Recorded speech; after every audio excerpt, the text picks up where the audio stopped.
Doppler effect. Meow.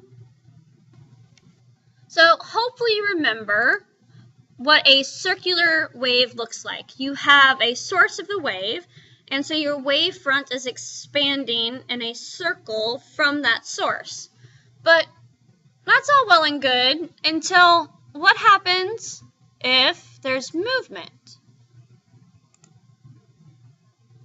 So here you have a source of the wave moving from left to right, and if you could freeze it in time, you would see that each of those expanding circles is expanding at the same rate, but they look really squished together on the right and really spread out on the left.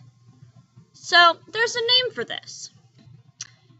All right, so it's the Doppler effect, and there must be motion.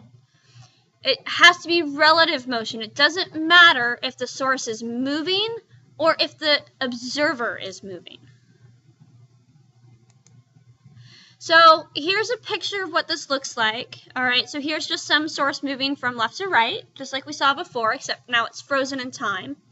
Okay, and so you can see that on the left, the same number of waves, right? There's the same number of circles the whole way around. On the left, they're filling a larger distance, and on the right, they're compressed together. So as you guys saw in the lab, what that means is what you observe is a long wavelength behind the motion, or low frequency, and a small wavelength and a high frequency as the source is moving towards you. Now, this would actually work the other way around too. If the source is stationary and you move towards it, then you would get a higher frequency. This is all about the relative motion, not necessarily the particular motion of either object. So let's compare relative motions. So we're going to look at moving closer first. Again, this could be you getting closer to the source or the source getting closer to the observer.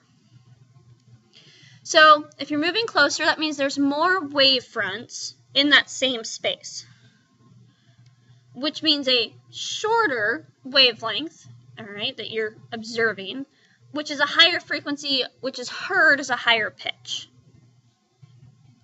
Okay, and then when the objects are moving away from each other, you're going to have fewer wave fronts in that same space, which equates to a longer wavelength and a lower frequency or a lower pitch.